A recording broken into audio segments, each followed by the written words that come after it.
بسم اللہ الرحمن الرحیم الحمد للہ الذی ہدانا لدینہ الذی ارتضاہ وسبیل الذی اصطفاہ ونصرنا لما یوجب الزلف لدیہ والوصول الیہ فامرنا لاداء فرض الجمعات وما اوجبت علیہ من الطاعات وقسمت لأهلها من العطاء في يوم الجزاء إنك أنت العزيز الحكيم اللهم صل على محمد وآل محمد واجعل أيمن يوم أحدنا وأفضل صاحب صحبنا وخير وقت ظللنا فيه واجعلنا من أرض من مر عليه الليل والنهار من جملة خلقك أشكرهم بما أوليت من نعمك وأقومهم بما شرعت من شرائعك وأوفقهم عما حذرت من نهيك على سائر خلقك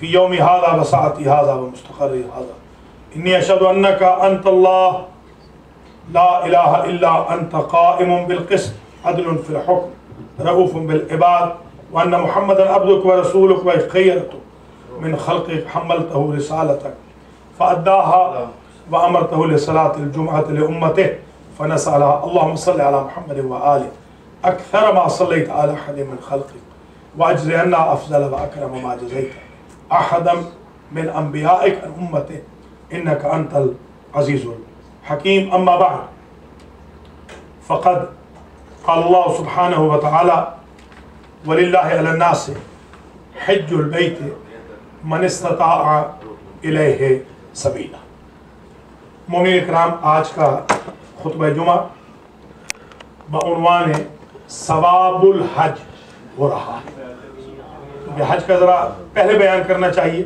تاکہ جن کو جانا ہے وہ وقت سے پہلے آمادگی کر لیں، اور انشاءاللہ اگلے جمعہ کو بھی اگر میں حاضر ہوا، نہیں تو پھر اس کے بعد والے جمعہ کو اس کا دوسرا پورشن بھی پیش کیا جائے گا۔ آیات جو قرآن مجید میں ہیں وہ تقریباً 9 آیات ہیں جن کے اندر لفظ حج ذکر ہوا ہے۔ وَلِلَّهِ عَلَى النَّاسِ حِجُّ الْبَيْتِ مَنِ اسْتَطَاعَ إِلَيْهِ سَبِيلًا، یہ مشہور آیت ہے۔ وَأَذِّنْ فِي النَّاسِ بِالْحَجِّ يَأْتُوكَ رِجَالًا وَعَلَى كُلِّ ضَامِرٍ، اے ابراہیم، اس کے بعد حضور کو حکم ہے، تو حکم اذان کہیے حج کی۔ آپ دیکھیں گے میرے نبی کہ اے میرے حبیب کہ لوگ پیدل بھی آئیں گے جتھوں کی شکل اور سوار بھی آئیں گے، اور رونق رہے گی اس بلد الامین میں۔ آج ایک حدیث شریف اس خطبے میں بیان کرنی ہے مکمل، پھر اگلی احادیث انشاءاللہ آئندہ ہفتوں میں پیش کی جائیں گی۔ ایک طویل حدیث ہے کہ حضور ایک روز فجر کے بعد موعظہ فرما رہے تھے، ایک ایک کر کے لوگ اٹھتے گئے، جیسے رمضان مبارک میں مولانا کے پاس سے افطار کے بعد مجمع اٹھنا شروع ہو جاتا ہے۔ آخر 2 لوگ بچ گئے، علیکم السلام، ٹوٹل 2 لوگ۔ وہ 2 لوگ حضرت کے دائیں بائیں آ کے بیٹھ گئے۔ حضرت نے ان دونوں سے کہا کہ تم اپنا مدعا خود بیان کرو گے یا تمہارا سوال بھی میں بتا دوں اور جواب بھی میں بتا دوں؟ تو وہ کہنے لگے کہ زیادہ مناسب ہوگا کہ آپ سوال بھی بتا دیں اور جواب بھی فرما دیں۔ تو آپ نے وہاں ارشاد فرمایا، ایک انصاری تھا، آپ نے کہا اما انت یا اخل انصار فإنك من قوم يؤثرون على انفسهم وانت قربی وهذا ثقفی بدوی، تم تو ہو انصاری اور یہ ہے جنگل والا بدوی۔ قال نام، دونوں نے کہا ہاں یہاں تک تو بالکل ٹھیک ہے، آپ نے صحیح پہچانا ہے یا رسول اللہ۔ اجنبی تھے، ایسے ہر وقت تو نہیں آنے والوں میں سے تھے، یعنی ماسز میں سے یہ لوگ تھے۔ اما انت یا اخا ثقیف فانک جئت تسألنی عن وضوئک وصلاۃ، اے ثقیف کے بھائی، تو آیا ہے اس لیے کہ مجھ سے وضو اور نماز کے بارے میں پوچھے، اور یہ جو انصاری ہے یہ آیا ہے مجھ سے حج کے بارے میں پوچھے۔ بس یہ حدیث ہے آج کی، ذرا دیکھیے حضور کیا فرماتے ہیں۔ فرماتے ہیں فَعْلَمْ أَنَّكَ إِذَا ضَرَبْتَ يَدَكَ فِي الْمَاءِ، اے اخا ثقیف بدوی، جب تو پانی کو اپنے ہاتھ میں وضو کے لیے لیتا ہے، وقل کا اور کہتا ہے بسم اللہ الرحمن الرحیم، تتأثرت الذنوب التي اکتسبتها یداک، تو تیرے گناہوں کی زمین میں رحمت و مغفرت الہی کا زلزلہ آ جاتا، تیرے سارے کے سارے گناہ فوراً رفو چکر ہو جاتے ہیں، چلے جاتے ہیں، تیرے صرف پانی ہاتھ میں لینے کی وجہ سے۔ ابھی تو نے وضو نہیں کیا، سبحان اللہ، صرف تیرے وضو کے لیے ہاتھ میں پانی لینے سے تیرے سارے کے سارے گناہ چلے۔ فَإِذَا غَسَّلْتَ وَجْهَكَ تَتَأَثَّرَتْ الذُّنُوبَ الَّتِي اکتسبتها عیناک، وہ ہاتھ میں پانی لینے سے تیرے سارے وہ گناہ بخشے گئے تھے جو تیرے دونوں ہاتھوں نے کمائے تھے۔ ظلم کیا تھا، خدا نخواستہ کسی کا حق مارا تھا، اشارے سے کسی کی برائی کی تھی، کسی کو پوائنٹ آؤٹ کیا تھا، کسی کو تھپڑ مار دیا تھا، جتنے گناہ تیرے ہاتھ کے تھے صرف تیرے ہاتھ میں پانی لینے کی وجہ سے وہ تو معاف ہو۔ فَإِذَا غَسَّلْتَ وَجْهَكَ، جب تو اپنا چہرہ دھوتا ہے تو جتنے گناہ عیناک بنظرہما وفوک بلفظہ، جتنے گناہ تیری آنکھ اور تیرے جوف دہن سے ہوئے تھے وہ سارے کے سارے صرف ایک مرتبہ منہ پہ پانی ڈالنے سے معاف ہو گئے۔ غور فرمائیے،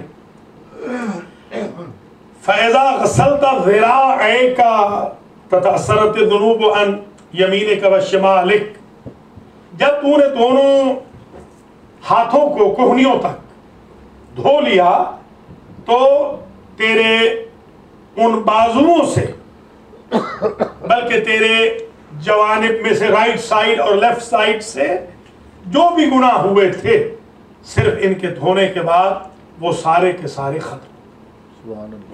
اب آپ کو اندازہ بھی ہوگا کہ وضو کا فلسفہ کیا ہے۔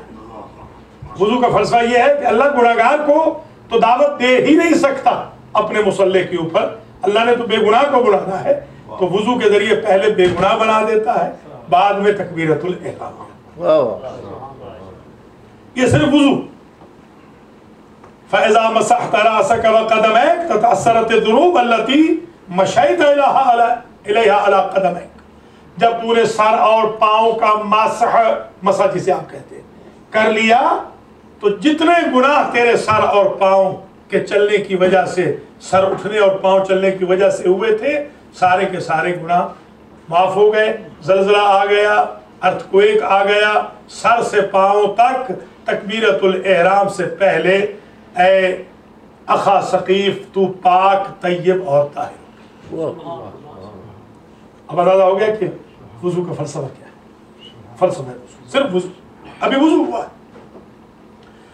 فَإِذَا قُمْتَ إِلَى الصَّلَاةِ، اے بدوی تو پوچھنے مجھ سے یہ آیا تھا کہ وضو کا کیا ثواب ہے اور نماز کا، تو سن لے، جب تو نماز کے لیے کھڑا ہوتا ہے وَقَرَأْتَ أُمَّ الْكِتَابَ وَمَا تَيَسَّرَ لَكَ مِنَ السُّوَرِ ثُمَّ رَكَعْتَ فَأَتْمَمْتَ رُكُوعَهَا وَسُجُودَهَا، پھر تو نے علیکم السلام ام الکتاب فاتحہ کو پڑھا اور دوسری جو صورتیں تو پڑھ سکتا تھا تو نے پڑھی، اور رکوع اور سجدے کو جلدی جلدی نہیں کیا، آرام سے کیا، سکون سے اطمینان کے ساتھ، وَتَشَهَّدْتَ وَسَلَّمْتَ، تشہد پڑھا، سلام کیا، غفر اللہ لک کل ذنب فیما بینک و بین الصلاۃ التی قدمتها الی الصلاۃ المؤخرہ، اللہ تعالیٰ وعدہ کرتا ہے کہ اس وقت سے لے کر آئندہ آنے والی جو نماز ہے اس وقت کے گناہ میں نے پیشگی معاف کر دی۔ پاس کے تو معاف ہو گئے وضو سے، اب جو اگلی نماز تو پڑھے گا اس تک اگر کوئی تجھ سے گناہ ہو گیا تو میں پیشگی ان گناہوں کی معافی کا سرٹیفکیٹ دے اس نماز کی وجہ سے۔ فَهَذَا لَكَ فِي صَلَاتِكَ وَأَمَّا أَنْتَ يَا أَخَ الْأَنصَارِ، وہ انصاری وہ دوسرا شخص، دو تھے نا، فَإِنَّكَ جِئْتَ تَسْأَلَنِي عَنْ حَجِّكَ، اے انصاری بھائی تو آیا ہے مجھ سے پوچھنے کے لیے کہ رسول سے پوچھوں کہ حج کا فائدہ کیا ہے. اب یہ ہمارا ٹاپک یہاں سے شروع ہو رہا ہے. وہ مقدمتاً دو چیزیں آ گئی. وَعُمْرَتِكَ وَمَا لَكَ فِيهِمَا مِنَ الثَّوَابِ, تو چاہتا ہے کہ حج عمرہ کا ثواب تجھے بتاؤں. فَعْلَمْ, جان تو, إِنَّكَ إِذَا تَوَجَّهْتَ إِلَى سَبِيلِ الْحَجِّ ثُمَّ رَكِبْتَ, جب تو ارادہ کرتا ہے, توجہ کرتا ہے, متوجہ ہوتا ہے حج کی طرف, ثُمَّ رَكِبْتَ رَاحِلَتَكَ, اور اپنی سواری پہ سوار ہوتا. دیکھیے یہ بیوٹی ہے حضور کی حدیث کی. یہ نہیں کہا اس زمانے میں حج ہوتا تھا یا اونٹ پہ یا گھوڑوں پہ, گدھوں پہ, خچروں پہ, جانوروں پہ, ظاہر ہے, یا پیدل. بالکل ٹھیک. حضور نے یہ نہیں کہا کہ جب تو گھوڑے پہ سوار ہو یا جب تو اونٹ پہ سوار ہو. حضور کی بیوٹی دیکھیں, یونیورسلٹی, جب تو اپنی سواری پہ سوار ہو, تیرا جہاز ہو, تیرا بحری جہاز ہو. ہمارا آفاقی پیغام تو قیامت تک جائے گا نا, گھوڑوں تک تھوڑی بہت محدود ہے ہمارا کام. پھر تو سوار ہوا اپنی سواری پر, وقلت, اور تو نے کہا بسم اللہ, بس تو نے بسم اللہ کہا. ادھر سوار ہوا, ادھر تو نے بسم اللہ کہا. وَمَضَتْ بِكَ رَاحِلَتُكَ لَمْ تَضَعْ رَاحِلَتُكَ خُفًّا فَلَمْ تَرْفَعْ خُفًّا إِلَّا كَتَبَ اللَّهُ عَزَّ وَجَلَّ لَكَ حَسَنَةً. ادھر تو سوار ہوا, بسم اللہ کہا, ادھر تیری سواری نے ایک اسٹیپ اٹھایا. یہ دیکھیں, جہاز چلا, ہوائی جہاز چلا, سواری چلی, یا خود تو چلا, ایک اسٹیپ. اس اسٹیپ کے بدلے میں, ہر اسٹیپ کے بدلے میں, ہر قدم کے بدلے میں اللہ نے تیرے لیے ایک حسنہ, نیکی لکھنا شروع. وَمَحَا عَنْكَ سَيِّئَةً, اور ہر قدم کے بدلے میں اللہ نے تجھ سے ایک گناہ ختم کرنا, محو کرنا شروع کر.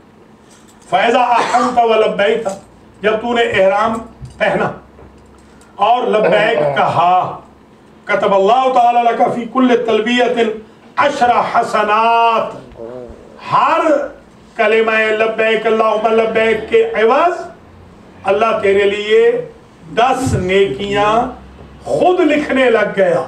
فرشتے نہیں, خود لکھنے لگ گیا. ذرا غور کیجئے گا, عموماً تو فرشتے لکھتے, حاجی کے نیکیاں اللہ نے اپنے قلم قدرت سے لکھنی شروع کہ فرشتوں تم ہٹ جاؤ, میں اپنے مہمان کی خود ٹیک کیئر کروں گا.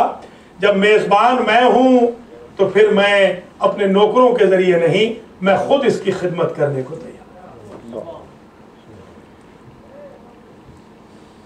كتب اللہ عز وجل لك حسنة ومحا عنك سیئة فإذا أحرمت ولبيت كتب الله تعالى لك في كل تلبية 10 حسنات ومحا عنك 10 سیئات. اور اللہ نے شروع کر دیا ہر ایک تلبیہ کے عوض 10 گناہوں پر قلم عفو پھیرنا. اگر اللہ اریز کر دے تو کسی کی کیا ضرورت ہے کہ پھر وہ صفحہ گناہ پہ ابھار سکے. اللہ کہتا ہے میں خود لکھنا چاہتا ہوں, خود محو کروں. فَإِذَا طَفْتَ بِالْبَيْتِ أُسْبُوعًا, تو نے 7 چکر لگا لیے, طواف کر لیا. کان بذالک عند اللہ عہد وذکر یستحیی منک ربک ان یعذبک بعد. اللہ اکبر. تیرے ایک طواف کے بدلے 7 چکروں کے بدلے میں اللہ تیرے ساتھ ایک ایگریمنٹ کرتا ہے. اللہ تیرے, علیکم السلام, اللہ تیرے ساتھ ایک عہد و پیمان باندھتا ہے. اللہ تیرے ساتھ ایک پرامس کر رہا ہے. اللہ تیرے ساتھ ایک کنٹریکٹ, ایگریمنٹ کر رہا ہے. وہ یہ ہے, عہد کر رہا ہے, وہ یہ ہے کہ اللہ تیرے ایک طواف کے بعد کہتا ہے کہ اے عبد مومن, اب تیرے رب کو حیا آئے گی تجھے کیسے جہنم میں جانا. اللہ اکبر. بس اب تیرا رب حیا محسوس کرے گا کہ تجھ پر عذاب کرے. فَإِذَا صَلَّيْتَ عِنْدَ الْمَقَامِ رَكْعَتَيْنِ, جب تو نے 2 رکعت نماز پڑھ لی اے انصاری مقام ابراہیم کے قریب, كتب اللہ لک بہما 1000 رکعت مقبولہ, تیرے نام اعمال میں اللہ خود ان 2 رکعتوں کے بدلے میں 2000 رکعت کا ثواب. تو نے 2 رکعت نہیں پڑھی، 2000 پڑھی اور لکھ فرشتہ نہیں رہا. گھر میں پڑھے گا تو فرشتہ لکھے گا، اپنے گاؤں میں پڑھے گا مسجد میں تو فرشتہ لکھے گا، میرے گھر میں پڑھے گا تو میں لکھوں. اللہ 2000 رکعت کا ثواب لکھتا ہے. فَإِذَا سَعَيْتَ بَيْنَ الصَّفَا وَالْمَرْوَةِ 7 أَشْوَاء، اور جب تو نے سعی کر لی، صفا و مروہ کی 7 چکر لگا لیے، كَانَ لَكَ بِذَلِكَ عِنْدَ اللَّهِ عَزَّ وَجَلَّ مِثْلُ أَجْرَ مَنْ حَجَّ مَاشِيًا مِّن بِلَادِهِ. جیسے ہی تو سعی سے فارغ ہوا تو اللہ کہتا ہے اے میرے بندہ، آیا تو سوار ہو کر تھا، کیونکہ پیدل چلا ہے، میں تیرا پورا حج پیدل کے طور پہ قبول کرتا ہوں. چلا تو صرف 7 چکر ہے، مگر میں چاہتا ہوں تو گھر سے ہی پیدل آیا تھا. تیرا یوں لکھ رہا ہوں جیسے تو اپنے گھر سے پیدل چل کے میرے پاس آیا. وَمِثْلُ أَجْرَ مَنِ اعْتَقَ 70 رَقَبَةً مُؤْمِنَةً، اور میں یہ لکھ رہا ہوں کہ تو نے گویا ان 7 سعی کے چکروں میں 70 غلام راہ خدا میں آزاد کر. اور روایت ہے کہ اگر کوئی 1 غلام آزاد کر دے تو جہنم کی آگ اس کو نہیں چھوٹی. 70 مرتبہ تجھے جہنم سے برات. فَإِذَا وَقَفْتَ بِعَرَفَاتٍ إِلَىٰ غُرُوبِ الشَّمْسِ فَلَوْ كَانَ عَلَيْكَ مِنَ الذُّنُوبِ مِثْلَ رَمَلٍ عَالِجٍ وَزَبَدِ الْبَحْرِ لَغَفَرَ اللَّهُ لَكَ. فرمایا کہ اے انصاری، جب تو عرفات میں رک گیا، وہ 8 گھنٹے 6 گھنٹے 7 گھنٹے ویدر کے اختلاف کے ساتھ، تو یوں سمجھ اگر تیرے گناہ ریت کے ذروں کے برابر تھے یا سمندر کی جھاگ کے برابر تھے تو میں نے صرف وقوف عرفات کے عوض تیرے سارے گناہوں کو معاف کیا. فَإِذَا رَمَيْتَ الْجِمَارَ كَتَبَ اللَّهُ لَكَ بِكُلِّ حَسَاةٍ 10 حسنات. اے انصاری، جب تو نے رمی جمرات کیا، شیطانوں کو کنکر مارے، تو یوں سمجھ اللہ نے تجھے ہر کنکر کے عوض 10 نیکیاں عطا کی. فیما تستقبل من عمرک، یہ نیکیاں ساری تیری عمر میں، زندگی میں ہر موڑ پر تجھے ویلکم کہتی رہیں گی اللہ کے بہاف. فیضا حلقت رأسک، اگر تو نے اپنا سر مڈوا لیا، کان لک بعدد کل شعرۃ حسنہ تکتب لک فیما تستقبل من عمرک، ہر ایک اترنے والے بال کے عوض، اب کتنے بال ہیں ذرا گن کے بتائیے، ہر بال کے عوض اللہ 10 نیکیاں لکھ دے گا، جو 10 نیکیاں تیرا عمر بھر استقبال کرتی رہے. فیضا ذبحت ہدیک او نحرت بدنتک، اگر تو نے اونٹ ذبح کیا یا دمبا ذبح کیا، نہر کیا اونٹ یا ذبح کیا دمبا یا کوئی قربانی، کان لک بکل قطرۃ من دمها حسنۃ تکتب لک، جو خون کا قطرہ بہے گا اس جانور کا، ہر خون کے قطرے کے عوض اللہ تیرے نام اعمال میں نیکی لکھتا جائے. بما تستقبل من عمرک فاذا طفت بالبیت اسبوعا لزیارت، پھر جب تو نے طواف کیا حج کا، وصلیت عند المقام رکعتین، اور تو نے 2 رکعت نماز پڑھ لی. اب اس پہ خاص توجہ کیجیے. ضرب ملک کریم علی کتفیک، اللہ کا ایک کریم فرشتہ تیرے کندھے پہ باقاعدہ یوں ہاتھ مارے گا، یہ ہاتھ مار کے کہے گا امام ذا فقد غفر لک فاستأنف العمل، حاجی مبارک ہو تجھے، آج تک کے تو گناہ معاف ہو گئے، آج کے بعد نیا نام اعمال شروع کر.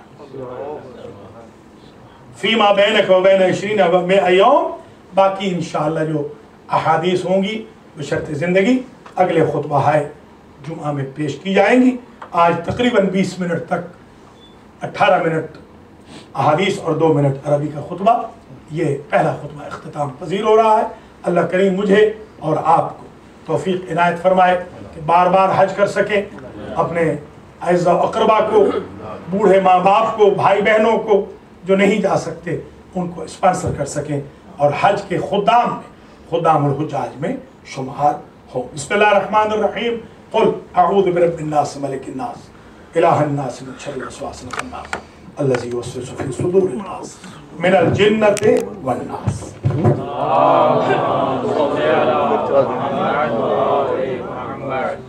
اللهم صل علی